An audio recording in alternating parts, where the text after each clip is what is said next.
let you go. There's no way. I'm already still burning. So hold to me close. Now baby, I do what I'm told. Still learning to take my chances, to take my time, to keep on dancing, to walk that line, yeah. You got me shifting the paradigm. No longer wishing, you're my lucky strike. Love the way you ride. Look into my eyes, say you're ready to go.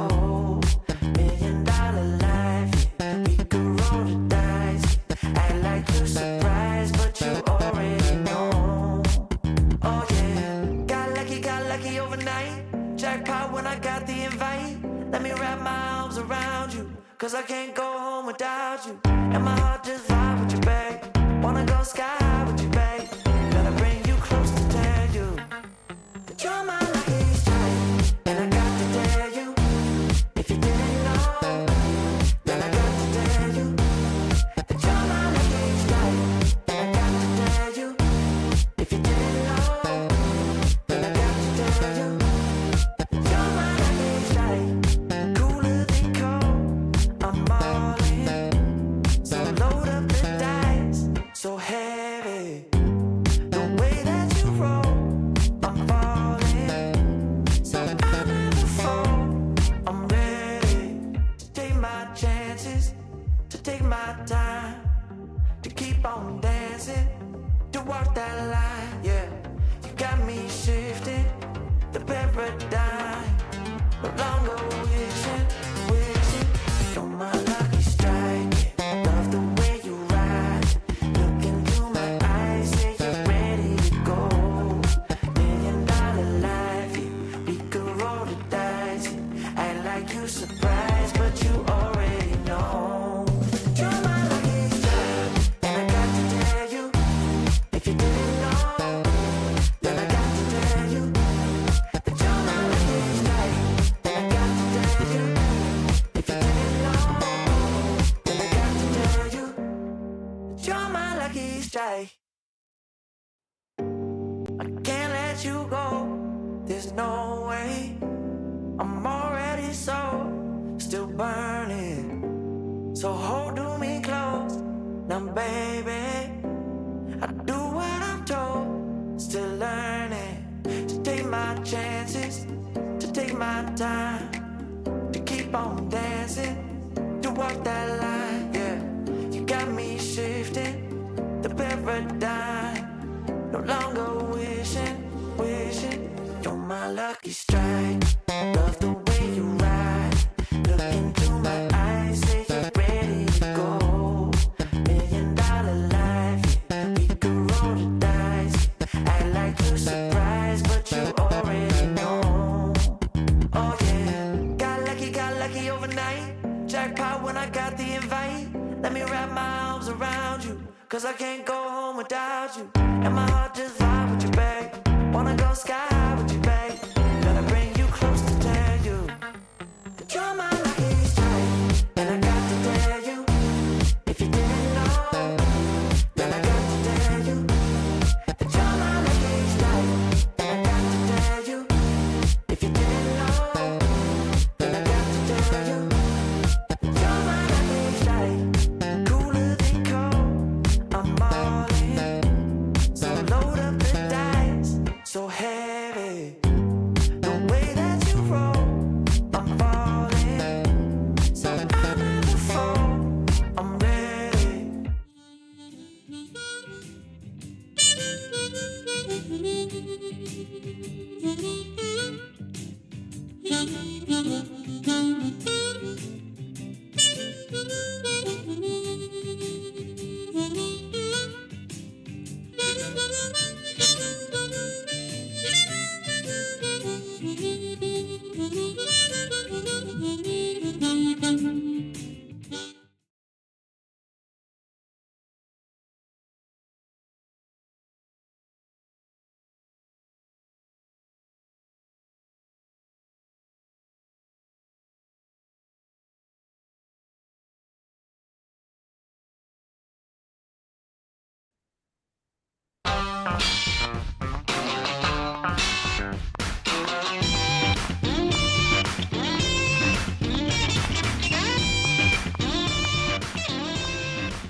Oh boy, you know you're in for a treat when you hear that tune because it's time for another week of the Rec Poker Podcast. This is episode number 565, the chats edition. We also have a forums edition every week where we just talk strategy. Now, I'm your host, Jim Reed, Bluffsterini in the home game, and at Rec Poker Jim on Twitter. And I have the best freaking job in the world talking poker with my friends here on the podcast every Monday night at 7:30 Eastern, live on YouTube. And you can join us every week for free and win a prize just for showing up. Now, we're going to be talking to the one and only Matt Affleck in just a moment. But first, I have to mention that we are brought to you by Running Aces, the official sponsor of the Rec Poker Podcast. Most of what we do here is free. We're a largely volunteer-based organization. So we depend on support from our sponsors and also from our premium members who take part in our training material and study opportunities for only $15 a month. That's a great deal. I got to say it, $15 a month. If you like hanging out with other enthusiastic poker players who are trying to get better together, this is the place for you. But if you don't have a penny to your name, don't worry. You can always sign up for free. Most of what we do here is free. And all it takes to become a member is an email address and a smile, although we do insist on both. Now, they let me host the show on Mondays, but I'm only one man. It takes a group, a gang, a village, a crew to make all the magic happen around here. We call this group of wizards the Wrecking Crew. And if you want to learn more about me or the rest of the Wrecking Crew, just go to rec.poker/crew. Or you can just listen up because you're going to meet a few of them right here on the air, starting with producing co-host Chris Jones. Well, I'm Chris Jones. You can find me 5B5 on Twitter or 5x5 in the PokerStars home game, and I run our monthly deep dive strategy topic where we take one topic and try to study it deeply as a community. And I'm Joe Coolis. You can find me at JoeCoolPhD on Twitter, as well as on Blue Sky now. And you can find me as Elvita11 in the home game. I run the PsyOps monthly workshop where we talk about psychological concepts and how they impact your poker game. I'm John Somsky, also known as Poker Geek MN everywhere, and I run the Rec Poker home games, which are now known as the toughest play money home games in the multiverse. I'm Kim Kilroy, 3056 in the home game, Pat Bet 33 on social platforms, and I have a hand history review group that gets together once a month. I'm Rob Washam. Find me as Rabman50 just about everywhere. And on the first and third Wednesdays of every month, we have a discussion on the latest books. That's right. So as you can tell, we've got a lot going on over here at Rec Poker. And one of my favorite things to do is this podcast every Monday night. So like I said, I'm so excited to be joined by Matt Affleck. Matt is a very successful professional player and coach. He's got over 3.5 million in live earnings, plus a ton of online success. He cut his teeth online when he was 20, and he's just been winning up a storm ever since then. Now he lives in Las Vegas, plays a lot, coaches a lot. He's one of the great minds at pokercoaching.com, which was one of our first learning partners here at Rec Poker. So even though it's taken us till episode 565, Matt, it is my pleasure to welcome you to the Rec Poker podcast. Thank you. I appreciate it. And I have to add, that was my first time hearing the intro song on 1x speed. So I listen to my podcasts all on like 2x speed or 2.5x speed. So it's always very interesting when you hear intro songs come on. And in relation to the GPI Awards that just came, the Chip Race podcast. I don't like their podcasts. I love them, but they're Irish voices. I cannot understand them at all at 2x speed. So I have to listen to it at normal speed. And I don't like that. So. Yes. No, a lot of us are big podcast fans, as I'm sure you can guess, and we all have our speeds that we like to. I'm a 1.5 guy. You're a 2.0 guy. I think John Somsky is in the Chad McVean realm of like 2+. I don't know how those guys do it, but yeah, you're right. I get thrown by the intro too. That's awesome. Well, it's delightful to hear that you even know what the Rec Poker podcast is about. Let's just start right there. Are you still a fan of poker? You've been a professional in the world of poker for so long now. Talk to me a little bit about like what you love about poker still these days. I mean, there's a skill in poker that's like one of the most underrated skills in poker probably is just like loving the game. And I have a lot of friends that play for a living that are really good players that hate poker. And they just do it because they're good at it, and it's a good way to make money in the game and they're successful and all that, but they're like just kind of outgrinded it by this point of their life and they don't enjoy it. And I'm lucky, fortunate enough, like I still like love playing and I'm still like dedicating, you know, 50, 60 hours a week, 50 hours a week, whatever it is to like between playing, between coaching, studying, like I just still love it every day. You know, whether it's like, I take like 2 days off and I'm like itching or whatever. If I go on a vacation and stuff, there's like, I haven't taken many like breaks. Like probably the longest break I've taken from poker is like a week and a half, 2 weeks. So in 20 years. So I mean, I just love the game and still love it, still learning a ton and stuff. And I think that's one of the probably the most underrated like skills in poker, which I don't know you can really learn. It's just kind of a natural thing. Yeah, no, I completely agree. That ability to sort of be motivated and to have that passion for it. If you're not, naturally driven, then it's a chore, it's a grind, it's something that Exactly. it's just, you're never going to be able to succeed in life, in a holistic sense the same way. Poker or So, anything else, whatever you do, like you yeah. just have to love it. Yeah. So we're going to take some questions from the YouTube chat here. We're going to take some questions from the Wrecking Crew panel. I just want to remind our YouTube chatters, every week at the end of the show, we give away a prize as part of our food bank raffle. So stick around to the end of the show. We're going to give away a prize to support the fight against food insecurity around the world.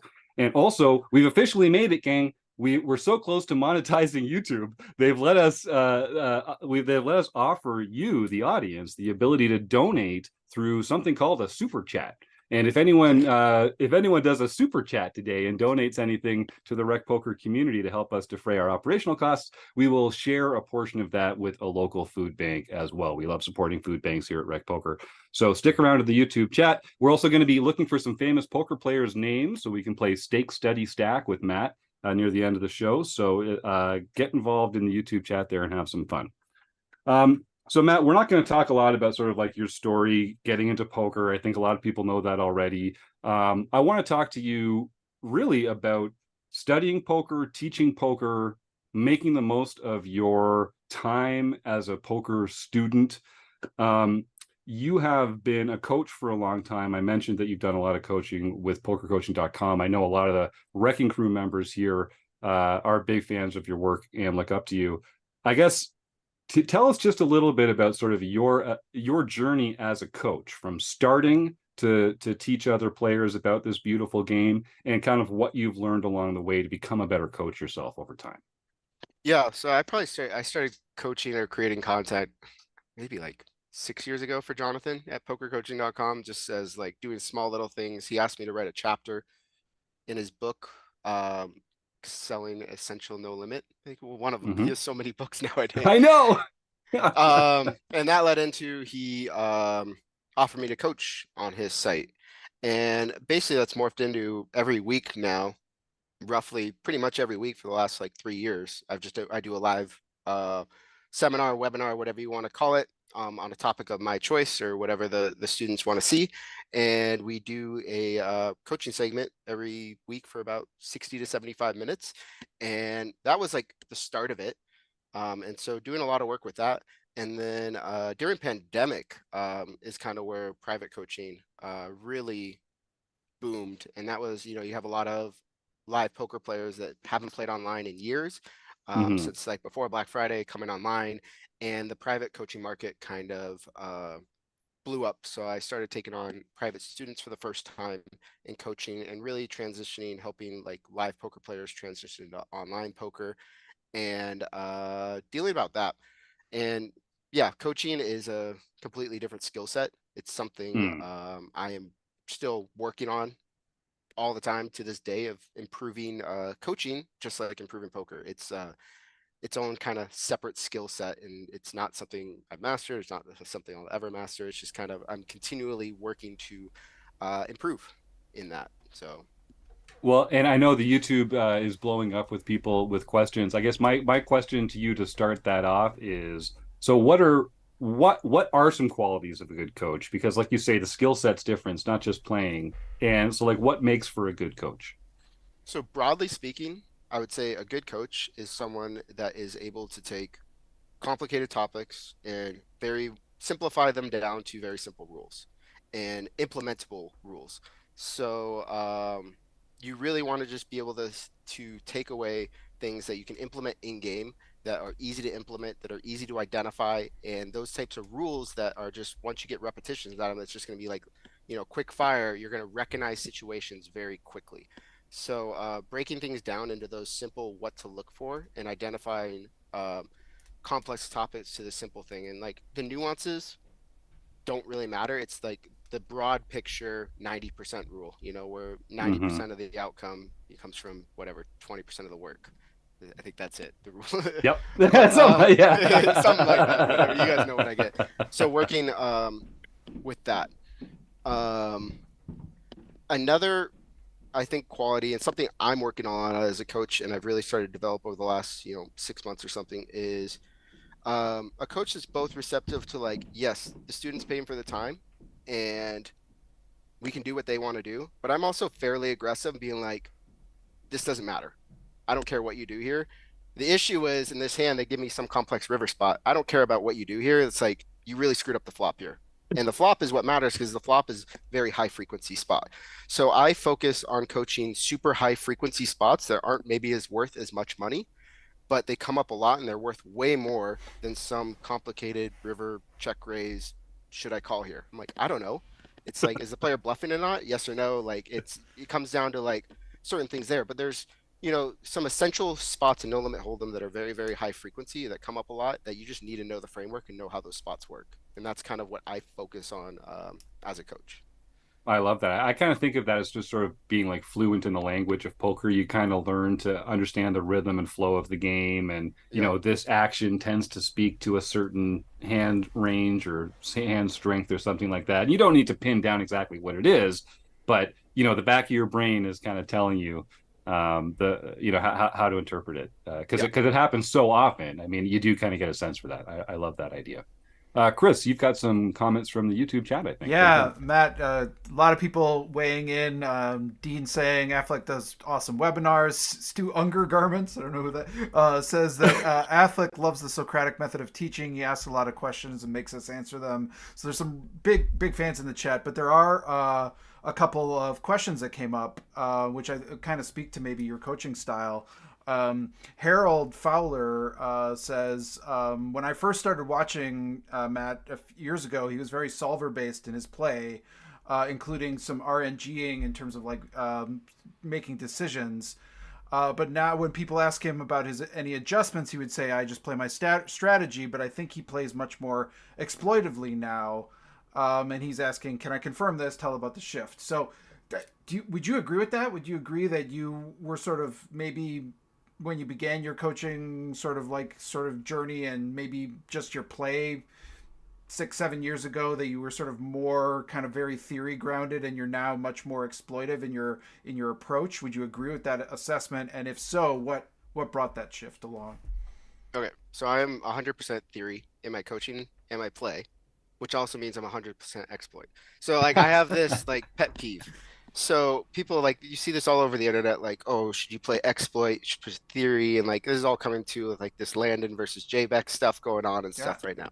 So here's my theory. So like if you look at just like what game theory is, it doesn't have anything to do with poker. So like I'm not an expert in all of it, but like prisoner's dilemma, like we probably all remember that in school studying the prisoner's dilemma. And all the game theory is like you want to maximize your game, right? And what you see in a solver output is a Nash equilibrium. So what a Nash equilibrium is like you're playing against yourself, and basically the two strategies are competing until neither player can do that. So the Nash equilibrium strategy is also the game theory optimal strategy. But in a game theory setting, you still always want to do whatever you can to exploit, like to maximize your input. So if your person on the other side is making this mistake and you could do something else to make more money, you're going to do that. And that is the optimal thing to do.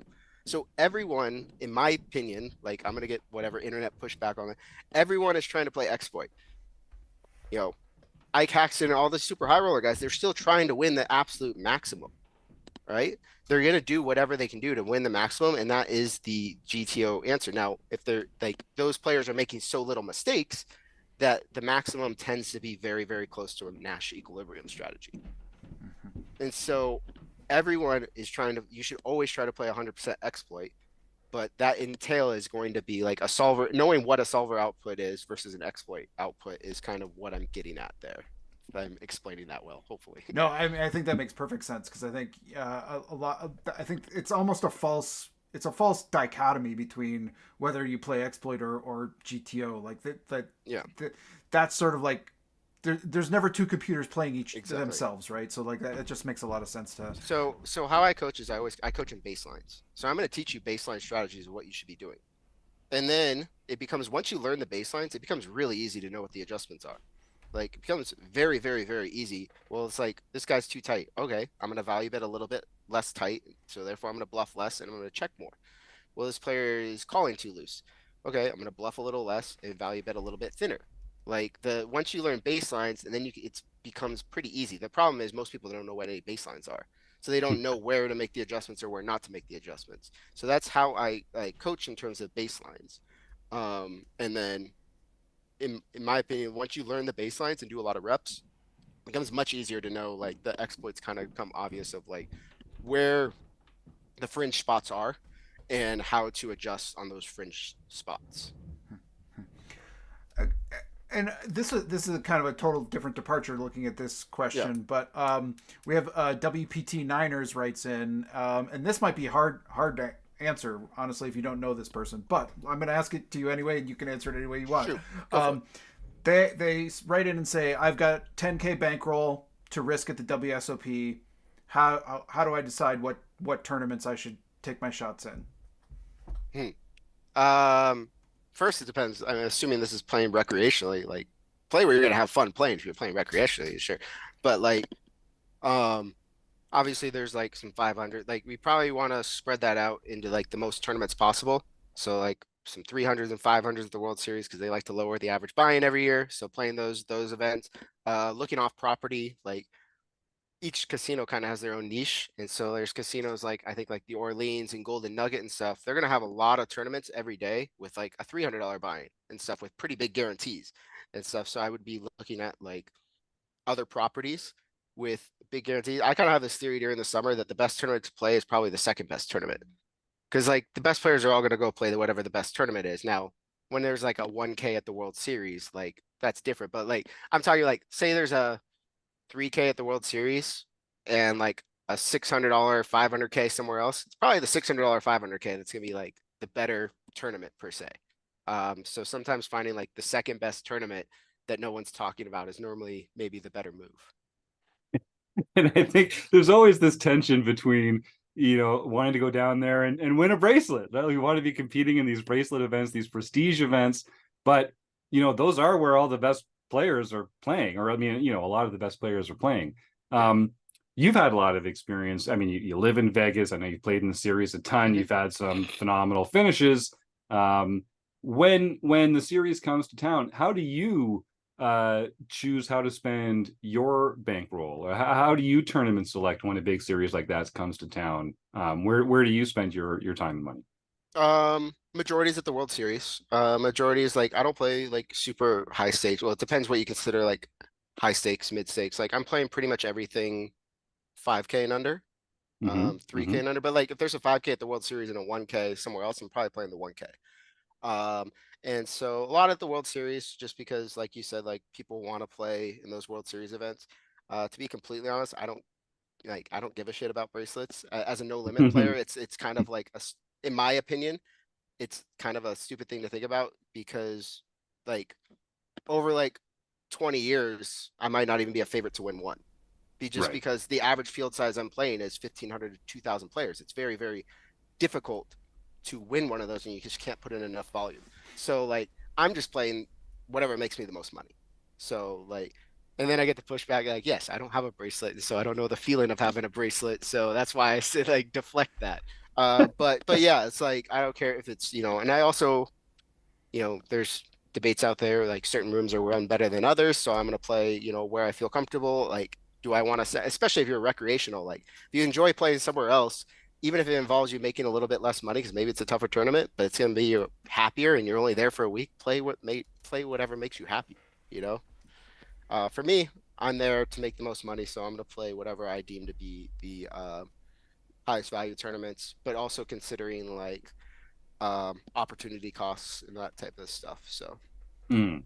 Yeah, it's a real. We're actually putting a blog article out sometimes very soon, just about that kind of dichotomy between the pro experience and the recreational experience during a big series like the WSOP. Because I think, we all recreational players, we want to go down there, and we want to make money, but we're really there for the experience and sort of to have that bucket list item.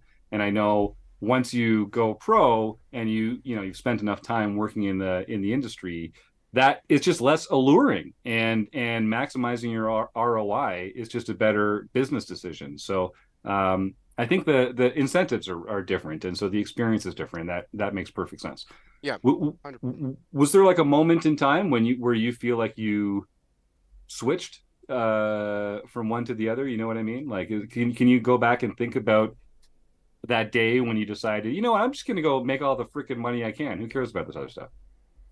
Um, I don't know if there was an exact moment in time or anything like that. But more so just like, um, yeah, it's like that's just kind of been my motivation, is to make money and enjoy it. And there's some rooms with more comfortable chair and a little bit more like comfort and all that stuff. But it's more so just the realization and understanding variance in tournaments. And as Mm, that realization came in of like winning, like the realization that like bracelets don't define like skill level in poker. right, And right. so therefore it's like, why is that something that I need to like achieve from a mental um ability to like validate myself in the terms of that. And so like I've just kind of drawn comfort in where I am in understanding my game. And therefore, like I still play a lot of World Series events, but I play them because they're like the highest value in terms of playing. And yeah, winning bracelets, just like playing a 2,000 person tournament. It's just the record, the realization that like my goal isn't there to win the tournament, because that's just going to lead to disappointment all the time. Most of the time, my goal is going to be to make the most money, and then whether that's I bust out in 4 hours or I bust on day three or whatever. It's just like I've gone there, I've made my money, and move on to the next one. Yeah, just all you can do is make one good decision after another, right? And the Exactly. results are going to be what they are going to be. All we can focus on is 100%. what we can control. Chris, you had a couple more Yeah, YouTube a chatters, I think. couple more from the YouTube chat, and I think these are really interesting ones. So Matt, you're kind of known, I think, both in your coaching and your poker coaching content, and your play really is as an MTT specialist. You're also really, I mean, I've just valued so much of your content about post flop play. I think you do a really great job sort of explaining street by street approaches, and like you were talking about those sort of high impact moments that you really have to get right as a player. But this question's sort of interesting. It's kind of related. There's two questions that are related. Stu Unger Garments wonders, do you stick exclusively with tournaments, or do you play cash at all? I would imagine you have a significant edge at cash, considering your deep knowledge of post flop play. So do you play cash at all? Yeah, I still play a decent amount of like live cash and stuff here in Vegas. And I do it to mix it up. Like I'll play online like 3 or 4 days a week, and then maybe play live cash 1 or 2 nights a week to mix it up. And yeah, I would say 98% of my studying, 95% of my studying is all tournaments, but it's all no limit hold'em study. And I think I get this, and like people might like attend my webinars and stuff, and I'll get someone that's like kind of like a new person that comes to the webinar, and they go, does this apply to cash games as well? And I kind of go on this rant of like the concept of no limit hold'em apply to cash games and tournaments. Like the concepts are like no limit hold'em is still the game. What changes is the ranges and stack depth. And like your strategy changes slightly different on the stack depth, and the ranges are different.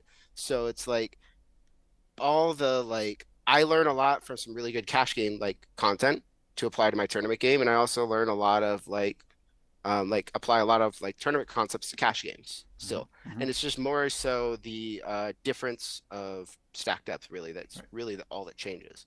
But I think a lot of tournament players would benefit a lot from learning some cash game concepts where polarization becomes a lot more important, because that's where tournament players tend to really struggle, is in the department of like polarization. Mm-hmm. And it's really helped, like playing cash really helps my early game like tournament stuff as well. Yeah. Well, speaking of that, that kind of goes right to the follow up question that the Life Shoe Aquatic brought up saying, following up, saying, there's all this advice, I think, and if we read books like Daro Carney's ICM book, that you get sort of the max expected value out of max late regging a tournament. But somebody like you who has such a potentially studied advantage over your opponent, especially in those early levels when they can make more mistakes and maybe they're not as accustomed to, like, so what is your approach to when you register a tournament, and where do you think you find your edge sort of balancing those kind of dynamics? Oh, you're gonna get me on a rants. Yeah, let's go. I think a lot of pros are losing out on a lot of money with this whole concept of max late regging being the highest EV strategy. It is true that if you max late reg, your stack will be worth slightly more than if you register on time. That's been a proven fact, and that's undeniable. I agree. But what people don't consider is there's an opportunity cost. And the opportunity cost is something. So therefore, like, let's say max late reg ends so a typical win tournament here in Vegas, max late reg ends at dinner at 7:30. That's when you can enter, and the tournament starts at noon. If let's say it's a $100 buy-in or whatever, $100 buy-in, not worth my time for 7 hours. But let's say I'm going to go play cash. So then I can make the justification, well, I'll play cash from noon to 7 and then max late reg. That's like using that time. That's an opportunity cost. But a lot of pros, they're not playing poker. Like, let's say it's like a 1,500 no limit. Now, maybe that's not worth someone's time that, plays like high rollers and has a $10,000 average buy-in. But to use that as I think it's like a lazy crux that they're going to max late reg this tournament. But unless you're using that time to make money otherwise, it's really, the opportunity cost is massive. And if that's I'm not talking about, oh, you show up an hour late because you want to finish your warm up and go to the gym or whatever, get lunch, something like that. But if you're just gonna be sitting on your couch or sleeping in bed or doing whatever, that's just laziness. And that's not using, you're giving up an opportunity cost. In my opinion, you can make the arguments of hourly rate and that type of stuff, but the opportunity cost is massive. And I think players are ignoring that a lot. Opportunity cost is going to come up again in this interview. It's a concept we talk about a lot here on the show. But first, I want to hear from our resident clinical. Wait, I'm going to screw it up, Joseph. Please introduce yourself with all the impressive credentials, so I don't have to do it because I always screw it up. Biggest moron on the screen, is that right here, right here.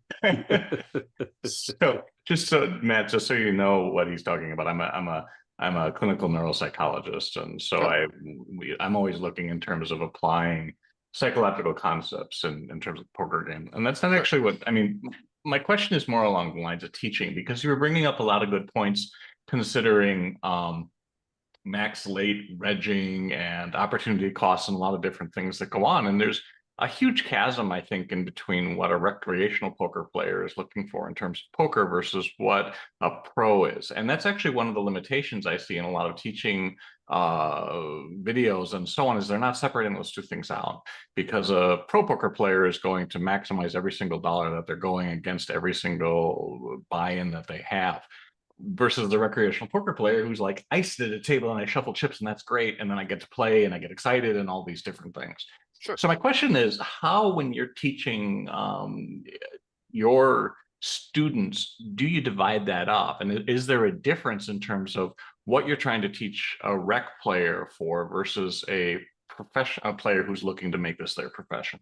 Does that make sense what the question is? Yeah. I would say though, probably 80 to 90% of my coaching is based off of I would say serious recreationals, or people that are considering poker at least for at the very minimum, a very serious hobby, or at the least they're trying to make a side income at it. And so they're actively trying to be winning players. And I don't have many students that are just coming in at a very, very, very, very basic level. And a lot of times those types of students that approach me for coaching, I'll normally refer them more so to a tournament masterclass on pokercoaching.com, or some type of general poker course like that first to understand the fundamentals is just way more efficient at that point, because you're paying like a lower rate and it's going to cover a lot more hours of like the basic fundamentals.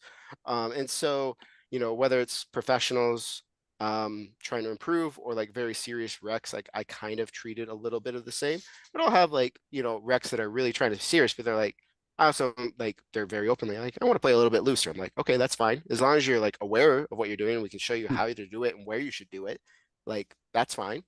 But more so, again, like teaching baselines, knowing what's close, and then like you want to like play a little bit more looser. You don't want to like, well, like know what's close on the other end and then like add those hands in, and you can probably turn those hands profitable based off of mistakes that other players are making. Mhm. So just a quick follow-up in terms of your coaching, because it was something that was said in the chat that says you rely on a more Socratic method of coaching your students, asking a lot of different questions, and that's actually a style that I use with my students in my field that I work with, and I find it's not for everybody. And in fact, many will shy away pretty actively from that. The egos come into play when Socratic questions, people are put in tough positions.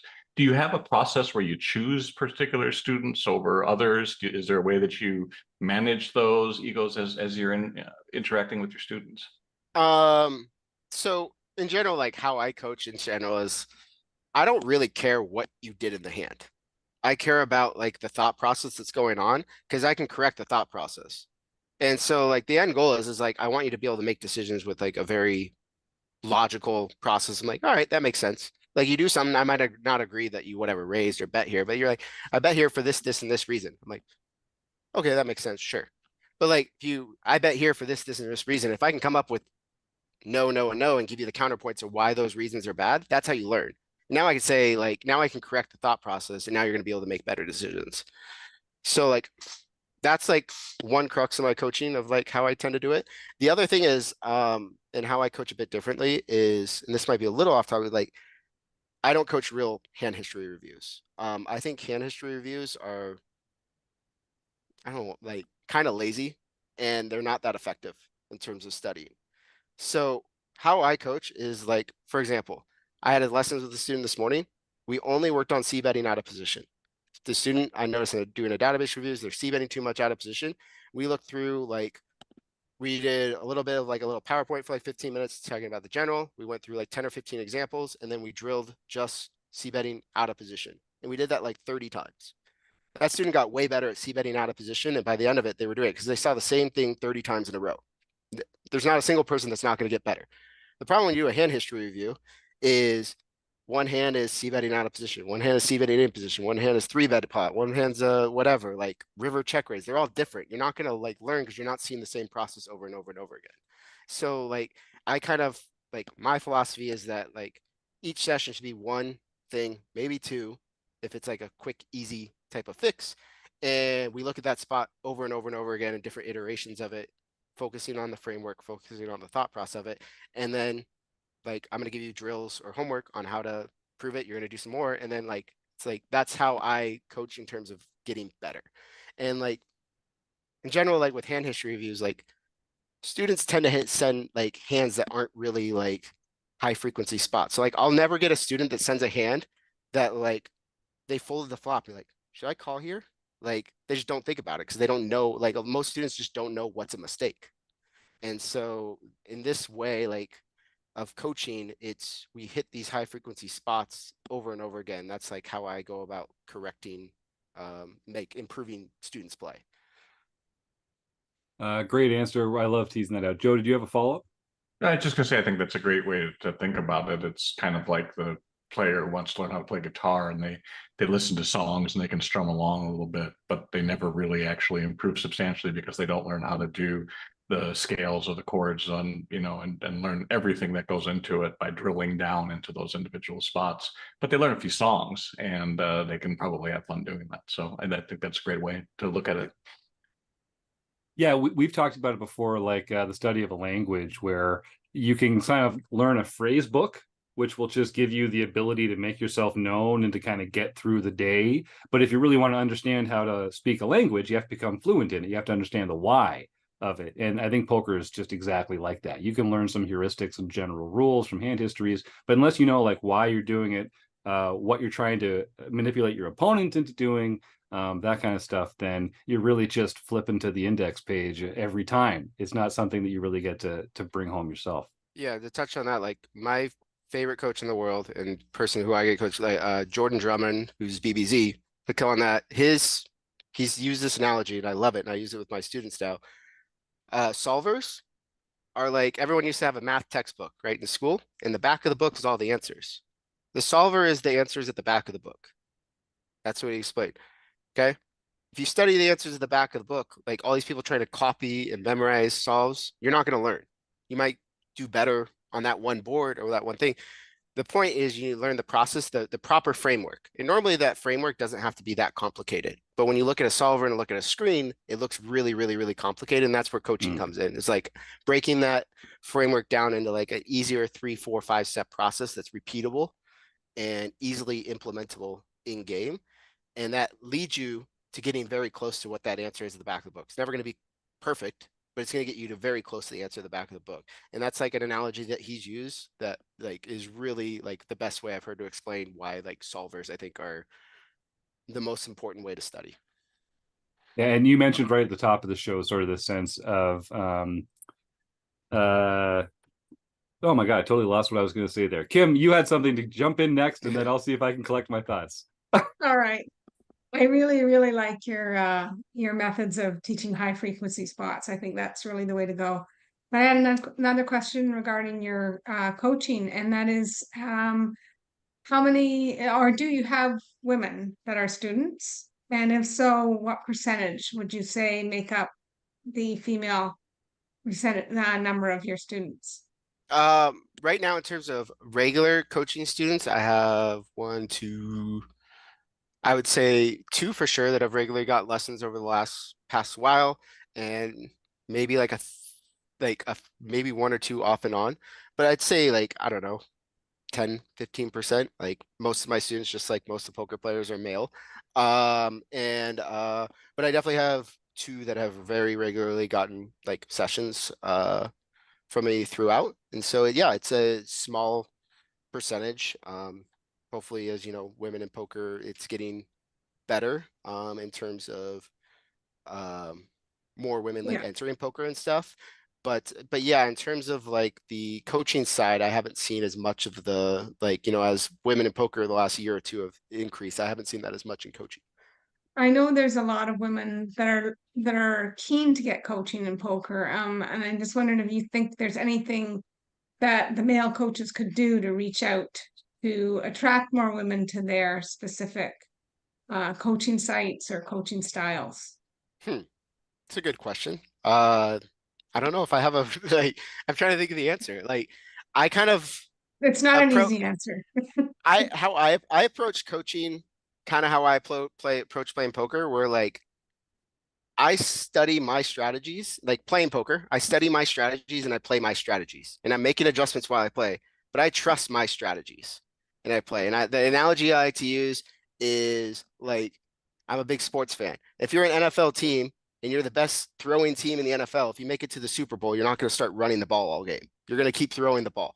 And like I play my strategies and like play those games. In terms of coaching, I found a way of coaching that works for me and works for my students. And I realize that's not the best form of coaching for everyone, but it's like what is effective. And so in terms of coaching, it's very like my style of coaching is not going to be perfect for everyone. Another coach's style might be better for some other people than me, and that's 100% okay with me. Like that's fine. It's about like finding the coach that resonates with your style. And like some people don't like that I'll just straight up tell your like the student, like I'm like, no, you're wrong. Like I need you to trust me, like here. And like some things I'm like very give and take. Well, like, yeah, I think you're like that's a fine explanation of why you did this. I think that's fine. I might not agree with it, but like I think that seems reasonable. But like I will push back on students and be like, no, it's like no, and some people don't like that, but that's like how I coach in terms of the way of like I'm not like a straight yes or no, but I'm like the process that you're getting to that answer, I'm gonna say is like it's not repeatable in a way. Like, and I'll be like, if you want to improve, you have to change that kind of process. Otherwise, it's gonna break down in high pressure situations. You sound like me when I'm talking about That's true, but there are some wrong answers out there, right? And like people need to know because not everything. I mean, poker has a lot of different ways to reach equilibrium, and you can have right answers depending on the assumptions for a lot of these circumstances. But sometimes things are just wrong. Like sometimes it's just wrong. So let me rephrase that. The answer, like I said before, I normally don't care what your answer is. I care the process of how you got to the answer because I want your process to be repeatable. And what ends up happening is your process is very easy on day one of a tournament. What really happens in like the Joe in psychology is probably can like hopefully attest this. When you get down to the final two tables or the final table and pressure starts to build, part of the brain, when emotions get very high, part of your decision making in your brain starts to shut down. And you need to have these very, very simple, logical thought processes and frameworks to build upon. Because now when your opponent like shoves the river or you get into a really tough spot, I'll call the clock pretty quick because you can easily tell when someone is just sitting there saying, this spot sucks, and they're not actually thinking about making a decision. They're just sitting there saying, this sucks, I don't know what to do. I'm like, great, it's gonna suck in 30 seconds too. But like you need to have like these frameworks to fall back on to make a decision. And like in high pressure situations, that's where these frameworks really, really matter. And that's where you can really tell when your frameworks are good is when they don't break down during those really, really high pressure spots. So like I would say for everyone, think that next time you get to like a really deep high pressure spot, and it doesn't have to be like a final table or something, like you get to a really difficult spot and you're just sitting there saying, this sucks, this sucks. I'm like, that's not productive. Like you need to have something like a framework to how you make your decisions. So I think just to speak to the psychology there, since you called me out, I think you're exactly right. Is that what happens is once you reach too high levels of anxiety, you can't actually access a variety of thought processes to analyze things, and so then you end up relying on overlearned behaviors. So I think that what you're trying to do is to drill into the overlearned behaviors such that you don't actually have to think your way through it. It becomes an automatic process. Yeah, and the analogy I use, it's like when you get into a fight with your significant other, emotions get high, and someone says something they didn't really mean. They said, "I hate you," or whatever it is, and then like after the fight, you're like, obviously I didn't mean that," but it's like when emotions get high, like the decision part of your brain just shuts down. So that's kind of the analogy I like to use there. I love that. And then the part of the problem is that we are in high pressure situations. We're in a timed environment where we don't, the stakes matter, especially for recreational players. We might not be in a spot like this again, for a long time. So, how you perform in those kind of stressful situations does matter. Yep. Kim, did you have a follow-up before we move on? Yeah, I did. I didn't mean to put you on the spot about coaching women and stuff, Oh no, but I didn't take it as that. then yeah, Jim asked me if I had a suggestion as an answer for you, and I don't really have a suggestion specifically, but I said that it's just something I think you and all male coaches should think about because women are entering the poker world at a huge rate and we're looking for coaches. We're looking for good coaches. And because most of the accomplished poker players today that are coaching are men, we want to be able to feel comfortable and to feel something that they have something sort of special to teach women or that they can teach women. And I don't have an answer as to how you do that. I just think it's something as a coach that might be a good thing to look at. Yep. Joe? Well, my question is actually kind of along the same lines, and it's my poker study friends make fun of me for it. But when you have a Socratic method in terms of interacting with students, particularly those with large egos, they don't actually always take it very well. And so my question is for you is, how many times have you had your students cry as a result of the questioning that you're doing? Zero. Okay. Zero, luckily. Like I'm not me, not nothing, but like I will push for like why. I ask why a lot. And it's like I'll consistently like push, even though I know exactly what their why is, I'll like keep pushing until they actually say why. And so like I try to use like simpler logical reasoning and like I don't know, this might be off it, but like one of the simple questions like is in terms of like bet sizing. And they're like, I'm like, well, they're like, oh, like they have a strong hand. They're like, oh, I'll bet half pot or 3 pot. I'm like, I'll probably bet 2x pot here. I'll overbet. They're like, why? What are they going to call with? They won't call with anything. And I go, okay, well, why aren't you bluffing 100% of the time to the overbet? And they'll be like, you can look through. I'm like, well, you had 7-eye there. Why didn't you overbet? Because earlier you said that they're not going to call with anything. So why wouldn't you overbet there? And then it kind of gets the light bulb clicking of like, all right, like my point was is that that logic doesn't make sense, and it's a very easy counterable argument that you don't actually believe that because you're not doing the opposite side of it. And so that's kind of like an example of a pushback or like an asking why and like fishing out the answers that I want them to understand is how I would go about it. I love that. Yeah, and I don't think we look enough at those spots where it's like, oh, well, someone always has it when they take that line. It's like, okay, then why aren't we bluffing on that line like all the time, right? Just reverse engineer some bluffs into that spot. Like, anyway, okay, yeah, don't get me started. I agree. Don't get me started. Chris, we got a few more comments from the YouTube chat, and then we're gonna have to wrap this up pretty soon. Matt, I'm gonna beg you to come back on the show sometime over the next little while because people want more Matt Affleck on the RecPoker podcast. Sure. Yeah, I'd be happy to do it pretty much any time, really.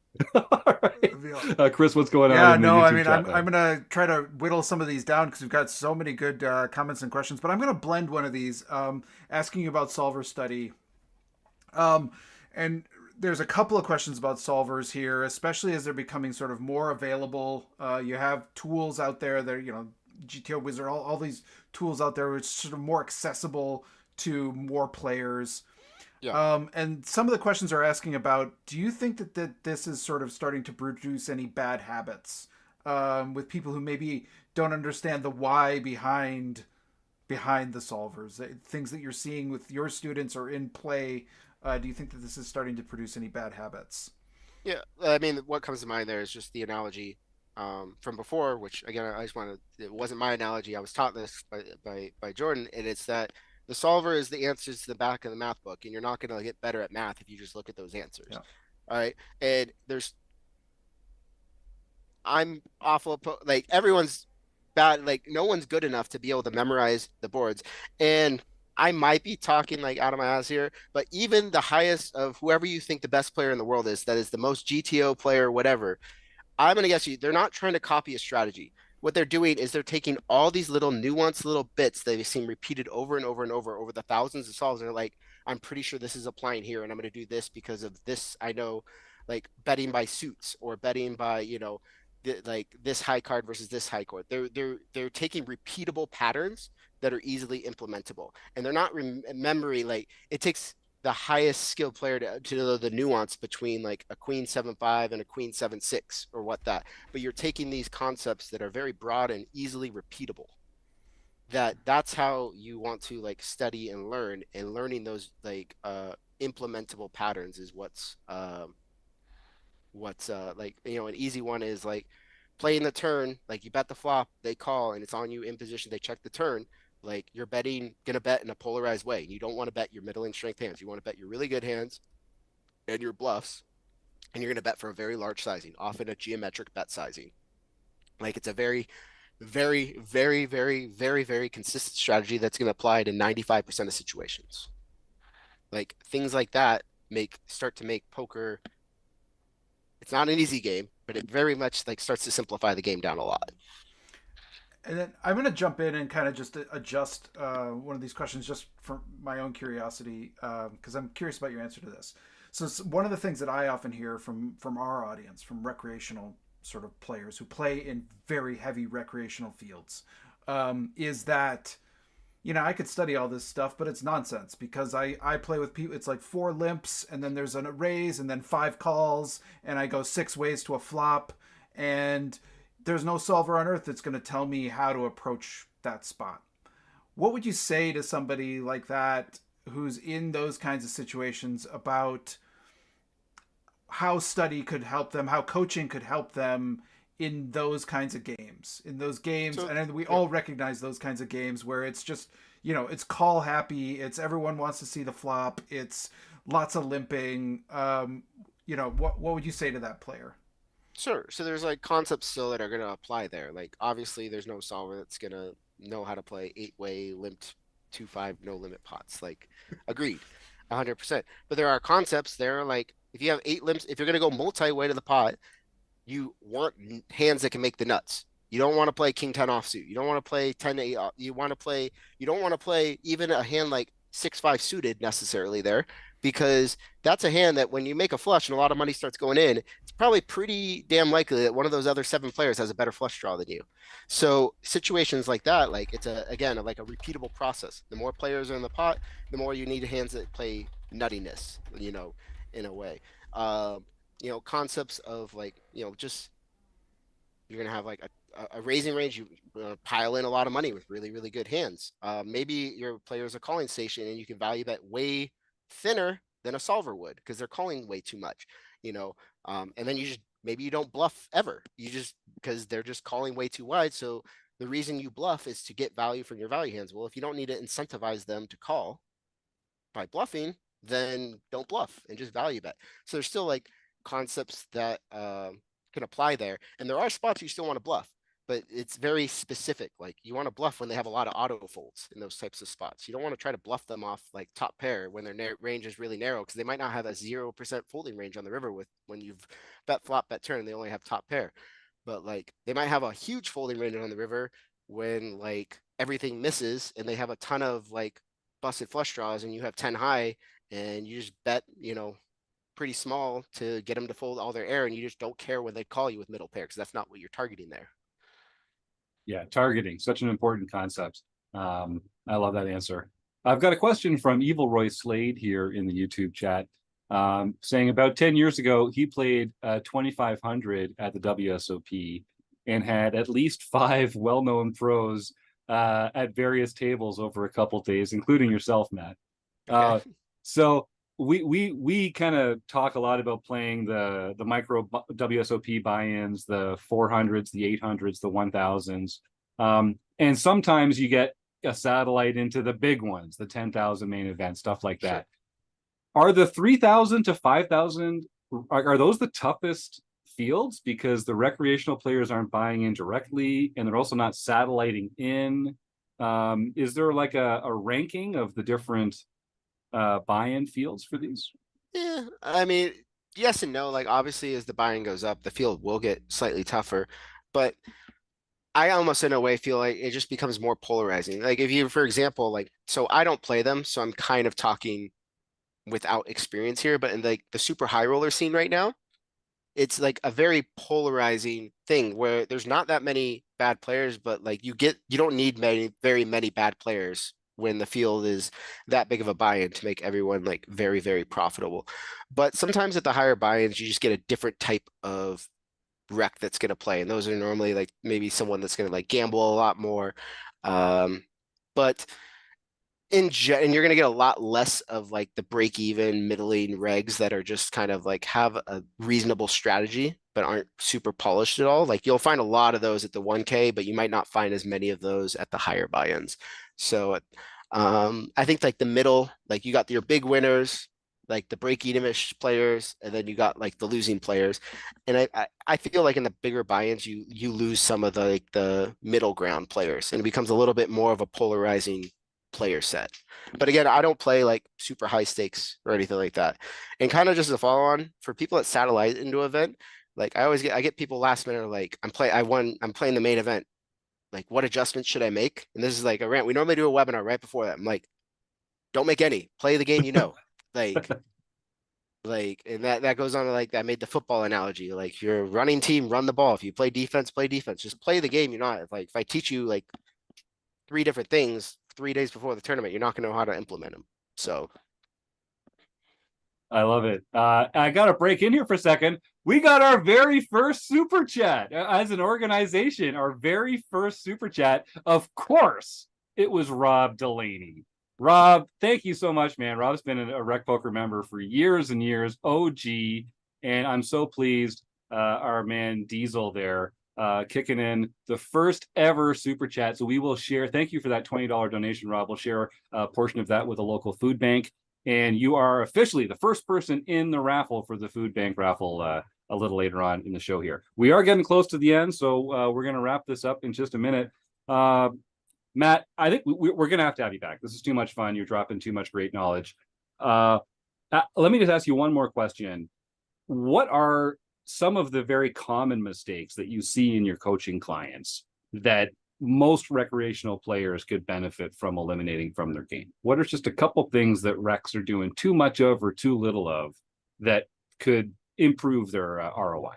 Yeah, as a very general rule, players just underinvest overall. So like you can think of poker as a game of investing. There's spots you want to overinvest, there's spots you want to underinvest, and it's a kind of a good analogy to be thinking about poker.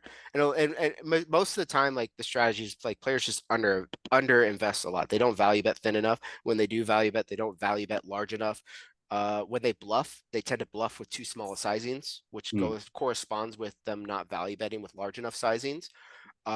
They are too passive pre-flop. They don't raise enough pre-flop. They don't call enough pre-flop. They fold too much. Like almost everything is like players under investing in almost all spots in poker. I And like so it. that's a big thing, especially with value hands. Especially like with just a focus on value hands, like players are just under investing with their value hands by a lot. I The like other it. thing I would say is that, I go back and forth, but just with like tournament life, I think players overvalue their tournament life. And the kind of brief concept by saying that is there's spots obviously where you're making adjustments based off of ICM and different like that to come to a different answer. But in terms of if you're actively choosing a play that is worth less money or less chips or less EV than another play, you are actually increasing your variance.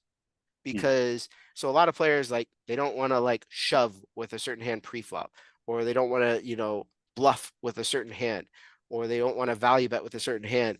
And when you are actively lowering your win rate, you're increasing your variance, because like the two biggest factors in terms of variance are your win rate and this field size. And so if you're lowering your win rate, you're actually increasing your variance. The opposite. You might actually be hurting the whole tournament life variance situation than the other.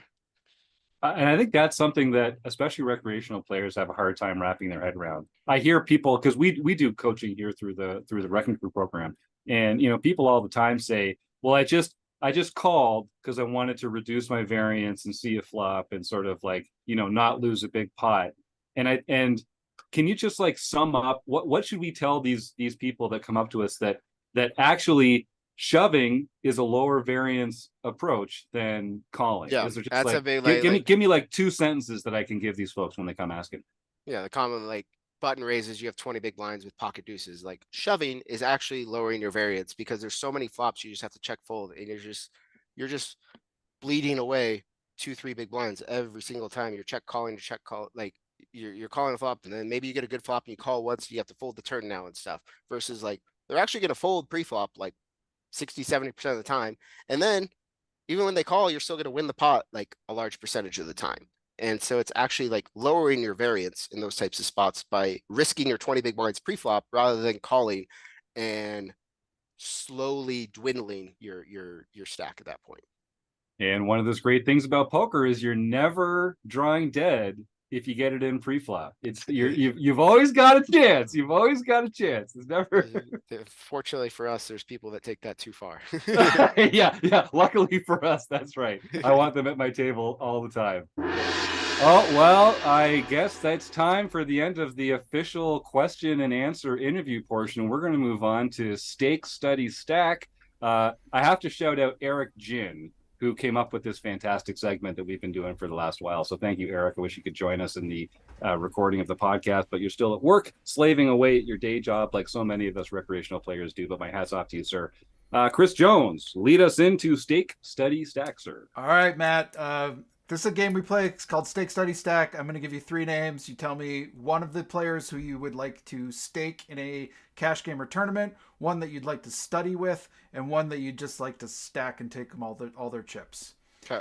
And I see that Rob in the chat was kind of thinking like me. We've got some poker coaching people to ask you about, as well as a name you mentioned in the podcast today. So my 3 names for you today are Lexi Gavin, Jordan Drummond BBZ, or Jonathan Little. Or those are your 3 names.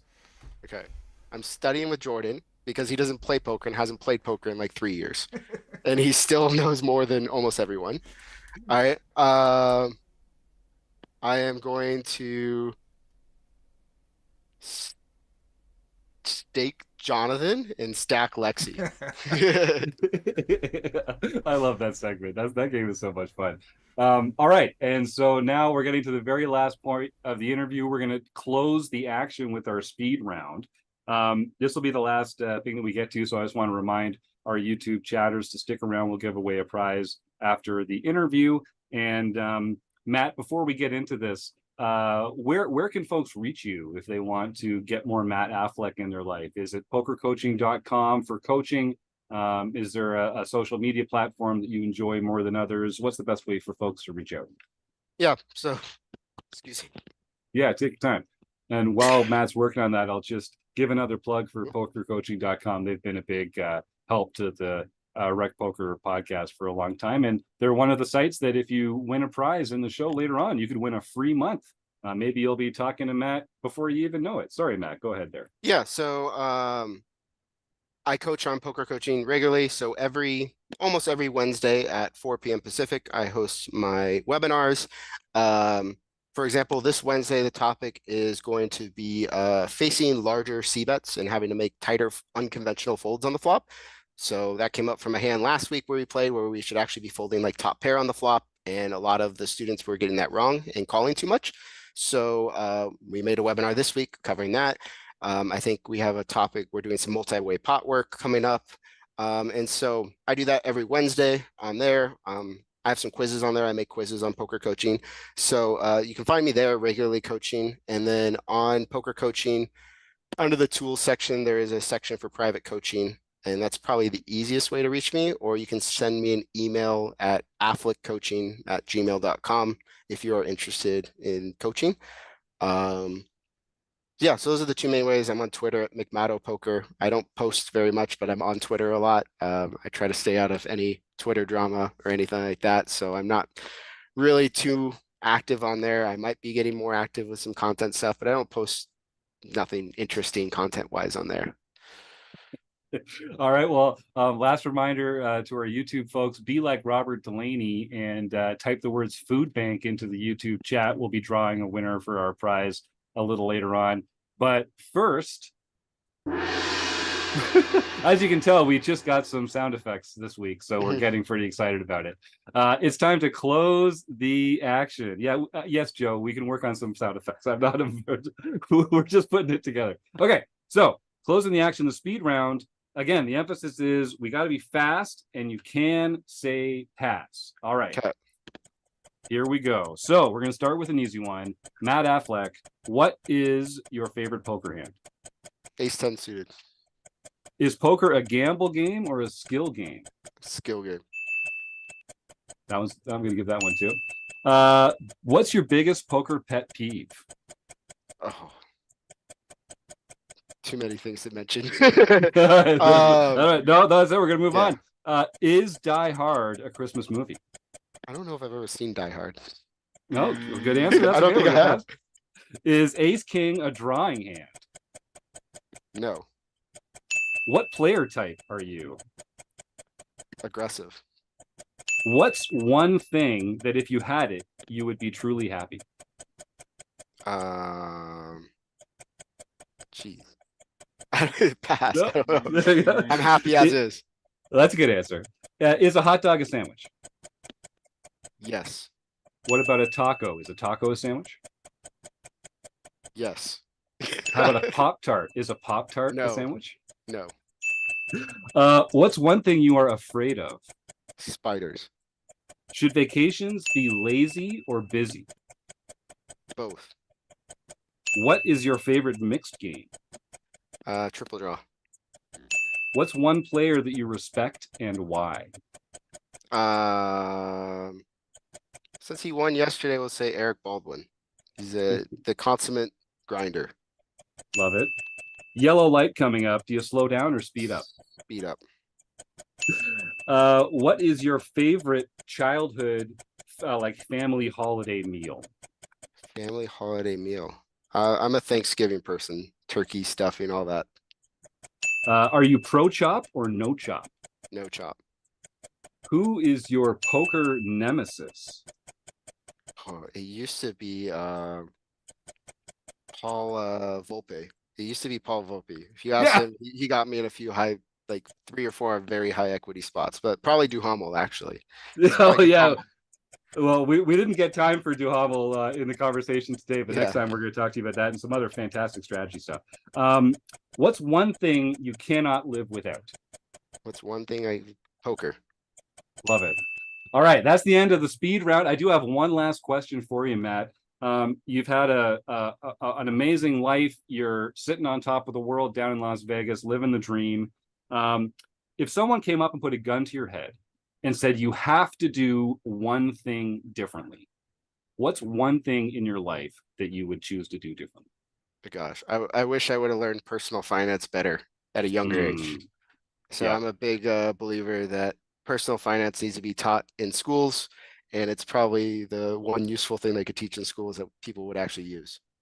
Yeah, bring back civics. I'm with you, Matt. 100%. I agree. Great answer. Let me just do some quick math here. Looks like 827 points. That's pretty good, man. Not bad. Nice. Not a bad finish. You're 800 plus, which is there's a bit of a threshold there for quality of guests. I'm just saying. You want to be on the right side of the 800. So well done.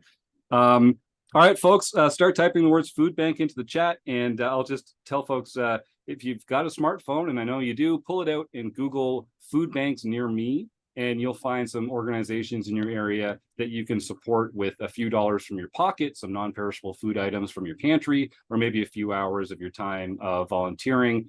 Food insecurity is something that affects a lot of people around the world. Some of them might surprise you. It might be people that you know, it might be friends, it might be people in your neighborhood or community that are struggling to put food on the table or to feed a child or loved one. And one of the best ways that you can choose to make the world a better place is by donating some food or some valuable time or money to a food bank near you. But all we can do here is kind of raise awareness and tell people to type the words food bank into the chat. And if you do, we will give someone a prize at the end of the show. Matt Affleck, we finally freaking did it, man. Thank you so much for coming on and sharing some of this fantastic poker knowledge with our friends. We're going to have you on sometime soon because I got a whole other sheet of questions here. I didn't even get like halfway through. But thank you again. Really, this was a treat. Yeah, let me know. I'm happy to do it anytime. And yeah. All right. Well, we'll be talking to you again soon, and good luck with everything and keep up the great work in the meantime. All right, thanks, guys. Cheers. All right, John Somsky, you take us through some home game results, and then we're going to give away a fantastic prize here on the RecPoker podcast for free. Well, to start, we have B-Chip Charles Allen got his first nightly victory for the year. Stewie 13, Stuart Carriage, got his second nightly victory for the year. LL Tahoe got his or her first lifetime victory, a nightly victory. Killy 19341, Rich Deacons, got his first daily mixed victory for the year.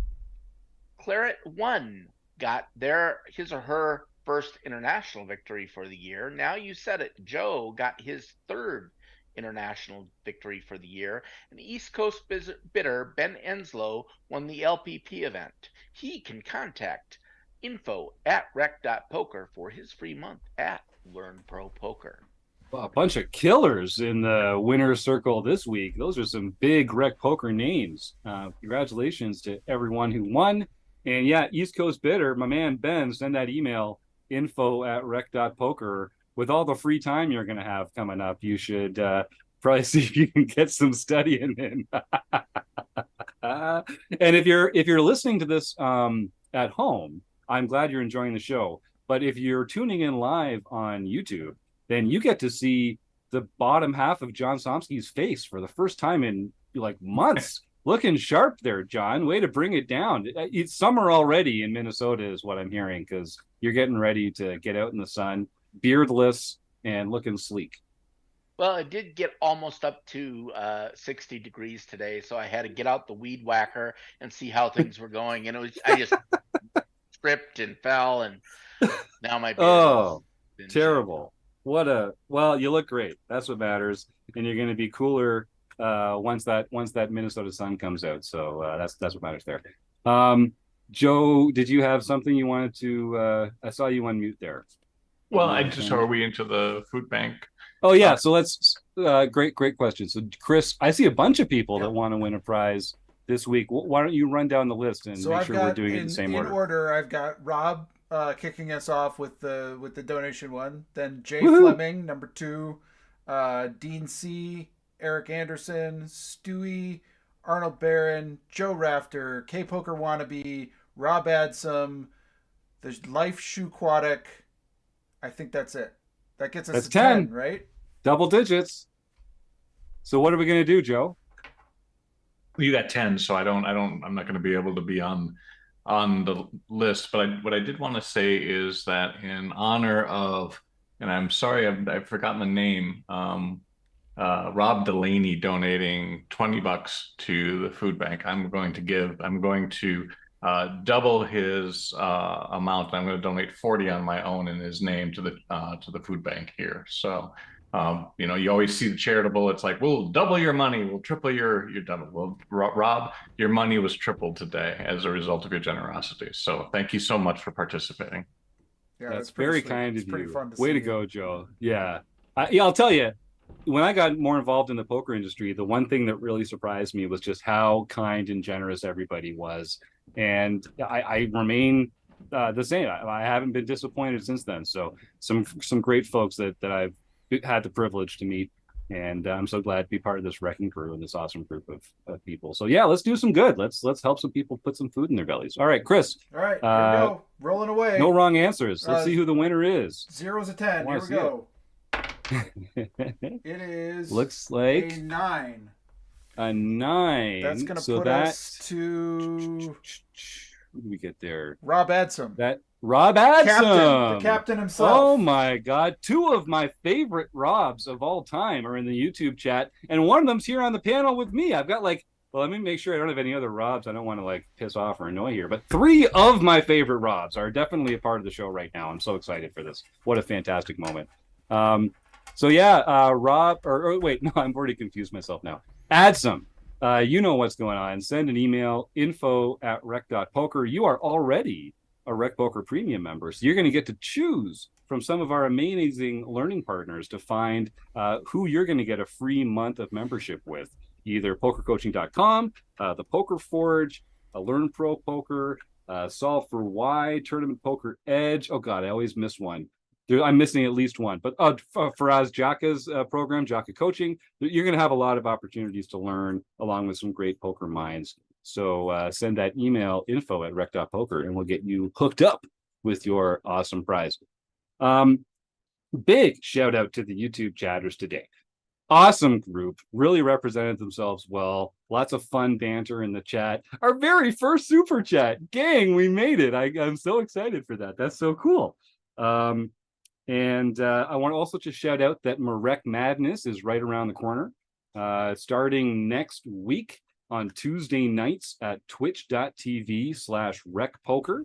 You're going to be seeing some of the best going head to head in our 16-player ladder bracket tournament, including Joe freaking Ingram. Poppy's in the mix this year, and he's going to be facing off against one of our intrepid premium members. All the fun will be happening at 9 o'clock Eastern, 8 o'clock Central on twitch.tv/RecPoker on the first 2 Tuesdays in March to kick it off, and then you'll see more information coming. But keep your Tuesday nights free. It's going to be a lot of fun. So thank you to all the YouTube chatters. This was really phenomenal, and I was so pleased to have such a wonderful group in here. If you're new to the show and you want to get more involved, head on over to rec.poker and sign up for a free account. We do all sorts of free stuff. It's super fun. And if you want to buy us a cup of coffee or support us in some ways that don't involve any financial outlay, you can go to rec.poker/support and find some things that either liking or subscribing or telling your friends, ways to help us out, which we would really appreciate. Gang, is there anything else that we should be getting into? I know, Chris Jones, you have to run off. If you're a premium member watching live, we're about to record the deep dive seminar. So you have a little time to go join Chris Jones and the group of wizards. Just go to the RecPoker forums and you'll see a sign-up sheet for that. It starts in about 15 minutes. Otherwise, I think I will just thank the Running Aces Hotel, Racetrack, and Casino. They've got an event coming up March 13th to 17th, the Pot of Gold tournament. That's a $360 buy-in, and you know the company is going to be incredible when you head on over there. And you can find out more about them by going to runaces.com. I got to thank Matt Affleck. What a guy. He was a fantastic guest. Of course, everyone on the wrecking crew here, Rob Washam, Joseph Coolis, Kim Kilroy, John Somsky, Chris Jones, the YouTube chatters, our listeners at home, we couldn't do it without you. So thanks for everyone for being a big part of RecPoker and the RecPoker podcast. We'll see you again next weekend.